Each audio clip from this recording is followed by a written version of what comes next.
নমস্কার বন্ধুরা, Piyali lifestyle with village ফুডে সকলকে স্বাগত জানাচ্ছি। আজকে তোমাদের সাথে টিপস ও বলের মতো ফুলকো ফুলকো পোয়া পিঠা করে দেখাবো। আমার এই ভিডিওটা প্রথম থেকে শেষ পর্যন্ত দেখলে খুব সহজে তোমরাও কিন্তু ফুলকো ফুলকো পোয়া পিঠাগুলি করতে পারবে। দেখো, প্রতিটা পোয়া পিঠাই কিন্তু খুব সুন্দরভাবে ফুলে উঠেছে। তাহলে আমি কিভাবে করলাম চলো দেখে নেওয়া যাক। পোয়া পিঠা করার জন্য এরকম একটা পাত্র নিয়েছি। আর দেখো, এই ছোট বাটির মাপে আমি সব কিছু নেব। অবশ্য মাপটা কিন্তু তোমরা দেখে নিও, তাহলে পোয়া পিঠাটা করতে খুব সহজ হবে। এবার এই বাটির মাপে আমি 1 বাটি চালের গুঁড়ো নিয়েছি। এই বাটির মাপেরই আবার 1 বাটি ময়দা নিয়েছি। আজকে আমি চালের গুঁড়ো ও ময়দা দিয়ে করব, তোমরা ইচ্ছা করলে কিন্তু এই চালের গুঁড়োর সাথে আটা দিয়েও করতে পারো। এবার এর মধ্যে আমি 1/2 চামচ মৌরি দিয়েছি। এই মৌরিটা যখন মুখে পড়বে তখন খেতে কিন্তু দুর্দান্ত লাগবে। তোমরা যদি মৌরি পছন্দ না করো তাহলে স্কিপও করতে পারো, কিন্তু একবার মৌরি দিয়ে দেখতে পারো, পোয়া পিঠাটা কিন্তু দারুণ লাগে খেতে। এবার 1/2 চামচ লবণ দিলাম। লবণটা কিন্তু এর স্বাদটা ব্যালেন্স করবে।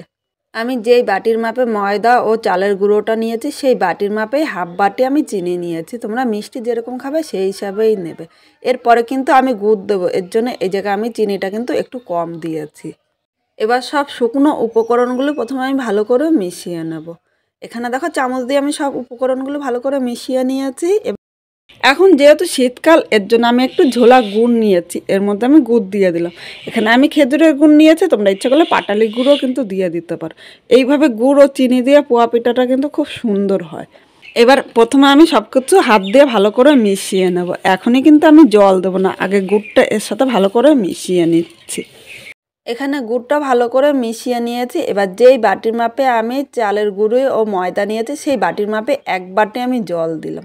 প্রথমে আমি 1 বাটি জল দিয়ে ভালো করে মিশিয়ে নেব। এরপর জল লাগলে আমি অল্প অল্প করে কিন্তু জল দেবো, একবারে কিন্তু বেশি জল দেওয়া যাবে না। অল্প অল্প জল দিয়ে আমি ব্যাটারটা তৈরি করে নেব। আর ব্যাটারটা ফেটানো যত সুন্দর হবে প্রতিটা পোয়া পিঠা কিন্তু বলের মতো ফুলবে। বন্ধুরা, ব্যাটারটা কিন্তু অনেকটাই গাঢ়, তাই 1/2 বাটি আমি জল নিয়ে নিলাম। এবার 1/2 বাটি জলের থেকে একটুখানি কম আমি জল দিয়ে দিলাম। এভাবে ব্যাটারটা আমি পুরো তৈরি করে নেব। আর ব্যাটারটা কিন্তু খুব বেশি পাতলা করা যাবে না। এই ব্যাটারটা তৈরি করতে 1.5 বাটি জল কিন্তু আমার পুরোটাই লাগলো। অবশ্য তোমরা কিন্তু সব কিছুর মাপটা বুঝে নেবে, তাহলে পোয়া পিঠাটা কিন্তু খুব সুন্দরভাবে ফুলবে। বন্ধুরা, এবার ব্যাটারটা আমি ভালো করে ফেটিয়ে নেব। আর ব্যাটারটা ফেটানো যত সুন্দর হবে তত কিন্তু চিনিটা এর সাথে মিশে যাবে, আর প্রতিটা পোয়া পিঠাই কিন্তু খুব সুন্দরভাবে ফুলবে। আমার এই ছোট ছোট টিপসগুলি ফলো করে তোমরা যদি এই পোয়া পিঠাটা করো তাহলে কিন্তু দুর্দান্ত হবে। জানি তোমাদের 2 দিন দেরি হয়ে গেল পোয়া পিঠার আমার এই রেসিপিটা দিতে। আমার এক বন্ধু আমার কমেন্ট করে বলেছিল যে পোয়া পিঠার এই রেসিপিটা করার জন্য। তোমায় অসংখ্য ধন্যবাদ, তুমি একটু রাগ করো না, কষ্ট করে ভিডিওটা দেখে নিও। বন্ধুরা, ব্যাটারটা ভালো করে ফেটিয়ে নিয়েছি। আর দেখো, ব্যাটারের ঘনত্বটা দেখে তোমরা বুঝতে পারছো, এইভাবেই কিন্তু ব্যাটারের ঘনত্বটা প্রথমে করে নেবে। এবার আমি এটা ঢাকা দিয়ে 10 মিনিট রেস্টে রেখে দেবো। 10 মিনিট পর ফিরে এসেছি। আর এখানে ব্যাটারটা দেখো, আগের থেকে কিন্তু অনেকটাই ঘন হয়ে গিয়েছে।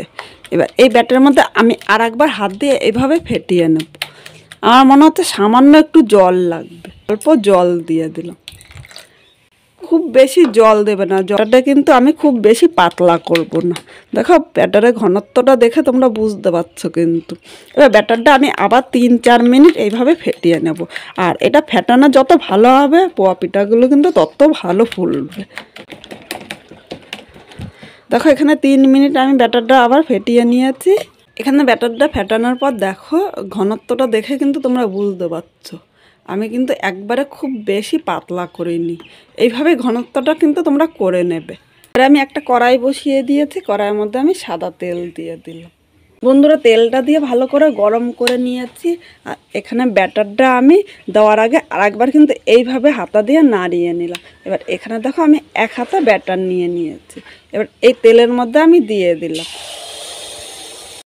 দেখো, পোয়া পিঠাটা খুব সুন্দরভাবে কিন্তু ফুলে উঠেছে। এবার এই পোয়া পিঠাটা আমি এই পাশটা উল্টিয়ে দিলাম। আর খুব সহজে কড়াই থেকে কিন্তু ছেড়ে দিচ্ছে।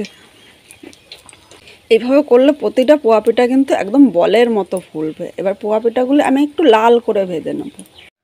পোয়া পিঠাটা আমি লাল করে ভেজে নিয়েছি। আর বন্ধুরা, তোমরা দেখে কিন্তু খুব সহজেই বুঝতে পারছো খুব সুন্দরভাবে ফুলেছে। এইভাবে সবকটা পোয়া পিঠা আমি করে নেব। বন্ধুরা আরেকটা পোয়া পিঠা তোমাদের করে দেখাচ্ছি। প্রথমেই কিন্তু আমি তেলটা ভালো করে গরম করে নেব। এবার এর মধ্যে 1 হাতা দিয়ে দিলাম। এবার এই সময় আগুনটা আমি মিডিয়াম করে নেব। দেখো পোয়া পিঠাটা কিন্তু খুব সুন্দরভাবে ফুলে উঠেছে। এবার এই পিঠটা লাল করে আমি ভেজে উল্টিয়ে নিলাম। দেখো একইভাবে আমি 2 পিঠ লাল করে ভেজে নিয়েছি। আর এইভাবেই সবকটা পোয়া পিঠা করে তোমাদের আবার দেখাচ্ছি। বন্ধুরা এখানে সব পোয়া পিঠাগুলি করে নিয়েছি। এবার একটা থালার মধ্যে আমি সার্ভ করে নিলাম। প্রতিটা পোয়া পিঠাই কিন্তু খুব সুন্দরভাবে ফুলেছে। এবার একটা পোয়া পিঠা নিয়ে আমি তোমাদের দেখাচ্ছি। এই পোয়া পিঠাটা কিন্তু খুব নরম হয় আর ভেতরে দেখো কত সুন্দরভাবে ফুলেছে। তোমরা দেখে কিন্তু খুব সহজেই বুঝতে পারছো। আর এইভাবে করলে খেতেও কিন্তু দুর্দান্ত হয়। তোমরা ভেতরটা দেখো তো একদম পকেটের মতো কিন্তু হয়ে গিয়েছে। আর আমার এই পোয়া পিঠাটা কীরকম লাগলো অবশ্যই কমেন্ট করে কিন্তু জানাতে ভুলো না। তোমরা যদি এরকম নতুন কোনো পিঠার রেসিপি দেখতে চাও অবশ্যই আমার কমেন্ট করে জানিও। আমি কিন্তু তোমাদের সেই পিঠাটা করে দেখাবো।